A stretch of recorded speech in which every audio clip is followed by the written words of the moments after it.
Hello students, जैसे कि हमने सामाजिक और धार्मिक पुनर्जागरण चैप्टर की शुरुआत की, जिसमें हमने देखा कि भारतीय पुनर्जागरण काल किसे कहा जाता है। और इसके बाद हमने देखा कि धर्म सुधार एवं समाज सुधार के युग में किस तरह से ब्रह्मो समाज जो है उसकी स्थापना हुई। ब्रह्मो समाज की स्थापना राजा राम मोहन रॉय ने की। इसके बाद आगे चलकर प्रार्थना समाज की स्थापना दादोबा पांडुरंग तरखड़कर जी ने की। और आगे चलकर इसी तरह से सत्यशोधक समाज की स्थापना जो है वह महात्मा ज्योतिराव फुले जी ने की। और आगे हमने पढ़ा था आर्य समाज की स्थापना जो कि स्वामी विवेकानंद ने की।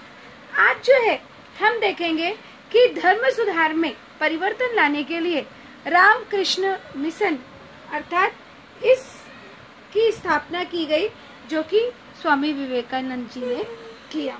अब हम देखेंगे कि रामकृष्ण मिशन इसका प्रमुख उद्देश्य क्या था और इसकी स्थापना कब हुई। तो ध्यान रखेंगे, रामकृष्ण परमहंस के शिष्य स्वामी विवेकानंद ने 1897 ईस्वी में रामकृष्ण मिशन की स्थापना की। अभी यहाँ पे स्वामी विवेकानंद जी के गुरु का नाम था रामकृष्ण परमहंस, तो उन्होंने अपने गुरु के नाम पर ही यहाँ पर रामकृष्ण मिशन की स्थापना की। खालिस्तान के शिष्य स्वामी विवेकानंद ने रामकृष्ण मिशन की स्थापना की। तो किसके शिष्य ने? खालिस्तान में क्या आ जाएगा उत्तर हमारा? रामकृष्ण परमहंस। या एक वाक्य के लिए पूछा जा सकता है कि स्वामी विवेकानंद के गुरु का नाम क्या था। तो स्वामी विवेकानंद के गुरु का नाम रामकृष्ण परमहंस था। रामकृष्ण मिशन ने, अभी इसका उद्देश्य क्या था? तो इसका उद्देश्य था रामकृष्ण मिशन ने लोक सेवा के अनेक कार्य किए, अर्थात लोक सेवा, जन सेवा। इस मिशन ने अकालग्रस्तों की सहायता करना, रोगी दीन दुर्बलों को औषधि उपलब्ध कराना, स्त्री शिक्षा, आध्यात्मिक अर्थात जो भगवान से संबंधित जानकारी दे, स्पिरिचुअल, उसे कहते हैं आध्यात्मिक उन्नति जैसे क्षेत्रों में कार्य किया। तो यहाँ पे एक वाक्य के लिए बनता है कि रामकृष्ण मिशन ने किन क्षेत्रों में कार्य किया। तो रामकृष्ण मिशन ने अकालग्रस्तों की सहायता करना, रोगी दीन दुर्बलों को औषधि की सहायता पहुंचाना, स्त्री शिक्षा और आध्यात्मिक उन्नति जैसे क्षेत्रों में कार्य किया। आज भी जो है यह कार्य कर रहा है, अर्थात आज भी रामकृष्ण मिशन जो है वह आगे कार्यरत है। स्वामी विवेकानंद उत्तम वक्ता थे। तो यहाँ पे खालिस्तान के लिए आ सकता है, स्वामी विवेकानंद खालिस्तान थे तो कहते हैं उत्तम वक्ता अर्थात बोलने वाला, वक्ता अर्थात बोलने वाला। उन्होंने 1853 ईस्वी में अमेरिका के शिकागो में आयोजित विश्व धर्म परिषद में हिंदू धर्म का प्रतिनिधित्व किया। यहाँ पे हमारा क्वेश्चन बनता है कि स्वामी विवेकानंद जी ने अमेरिका के शिकागो में किसका प्रतिनिधित्व किया? तो वहां पे उन्होंने विश्व धर्म परिषद में हिंदू धर्म किसका किया? हिंदू धर्म का प्रतिनिधित्व किया। और वहां पे उन्होंने बताया कि भारत के युवाओं को संदेश देते हुए कहा, उठो जाग जाओ और लक्ष्य प्राप्त होने तक रुको मत। ये उनका नारा था। उन्होंने युवा वर्ग को संबोधित करते हुए कहा, युवाओं को संदेश दिया कि उठो और जाग जाओ और क्या करो? लक्ष्य प्राप्त होने तक रुको मत। अभी यहाँ पे एक क्वेश्चन हमारा बनता है कि स्वामी विवेकानंद जी ने भारत के युवाओं को क्या संदेश दिया? तो स्वामी विवेकानंद जी ने भारत के युवाओं को संदेश देते हुए कहा, उठो जाग जाओ और लक्ष्य प्राप्त होने तक रुको मत। अब हम आगे देखेंगे सिख समाज में सुधार कि किस तरह से सिख समाज में सुधार हुआ। तो सिख धर्म के सुधार लाने के लिए अमृतसर में सिंह सभा की स्थापना की गई। यहाँ पे एक क्वेश्चन बनता है, सिंह सभा की स्थापना क्यों की गई?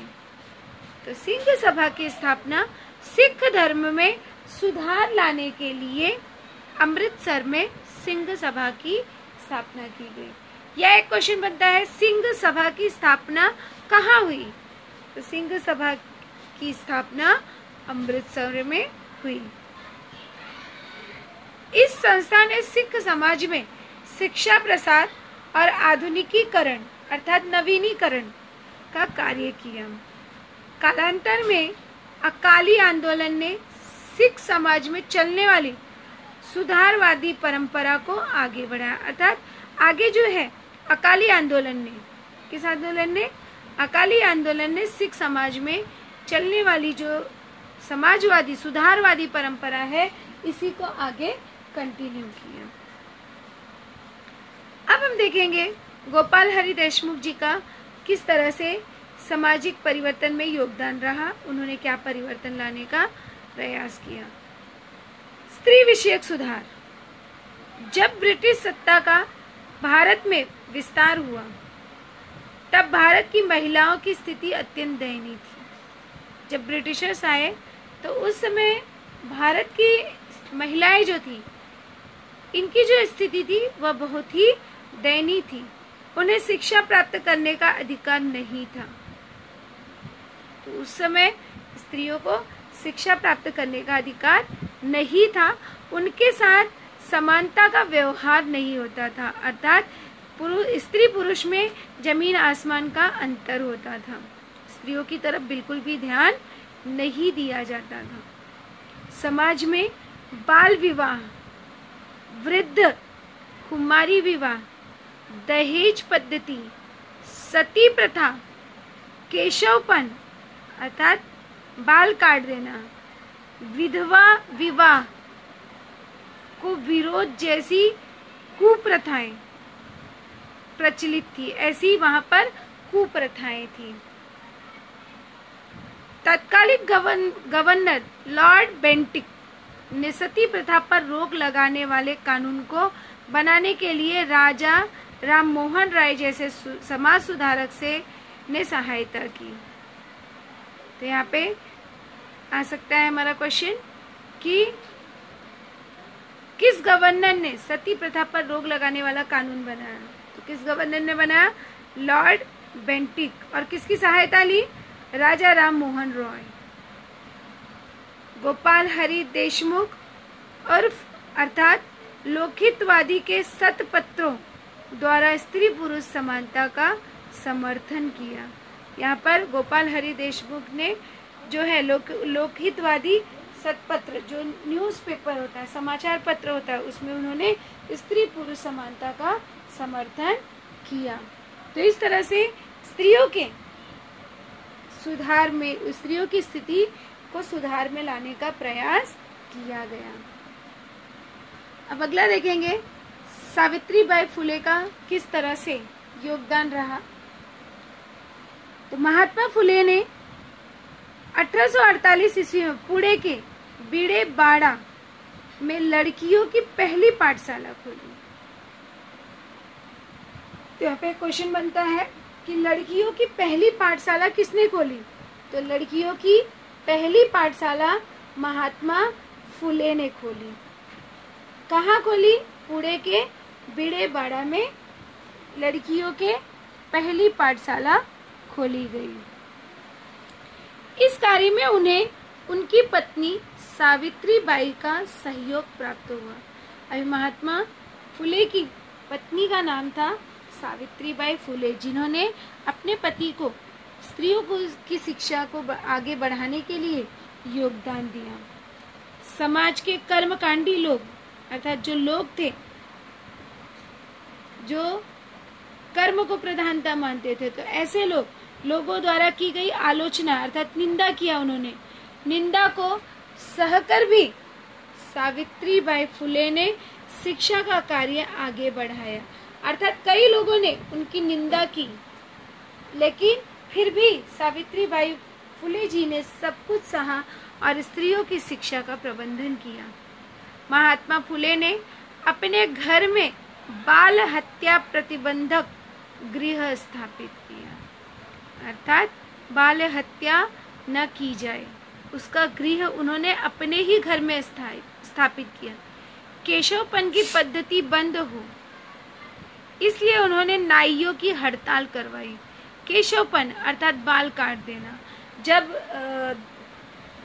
लड़कियां जो है वह कम उम्र में विधवा हो जाती थी तो उनके बाल काट दिए जाते थे या उन्हें जो है पूरी तरह से उनके बाल निकाल दिए जाते थे। तो इसलिए उन्होंने क्या किया कि नाइयों की हड़ताल करवाई और यहाँ पर विधवाओं के पुनर्विवाह को मान्यता प्रदान करा देने के लिए पंडित ईश्वर चंद्र विद्यासागर, विष्णु शास्त्री पंडित और वीरेश लिंगम पंतलू ने विशेष प्रयास किए। अब यहाँ पे देखिए इस तरह के क्वेश्चन हमारे बन सकते हैं, जैसे संजाल पूर्ण कीजिए। अब संजाल पूर्ण कीजिए का क्वेश्चन जैसे वहाँ पे आ सकता है कि विधवाओं को पुनर्विवाह को मान्यता प्रदान करना, तो किसने कराया यहाँ पे? ईश्वरचंद, पंडित ईश्वरचंद विद्यासागर। दूसरा नाम आ जाएगा विष्णु शास्त्री पंडित। तीसरा क्या आएगा? वीरेश लिंगम पतलू। और इस तरह से गोपाल गणेश आगरकर, ये सभी ने आगे बढ़कर यहाँ पे विधवाओं को पुनर्विवाह करने की मान्यता दिलाई। गोपाल गणेश आगरकर ने अपने सुधारक समाचार पत्र द्वारा बाल विवाह कानून पर अपने स्पष्ट विचार व्यक्त किए, क्योंकि पहले जो था बाल विवाह होता था, तो यहाँ पर गोपाल गणेश आगरकर ने बाल विवाह को बंद करने का प्रयास किया। महर्षि विट्ठल रामजी शिंदे ने मुंबई में देवदासी प्रथा के विरुद्ध परिषद का आयोजन कराया।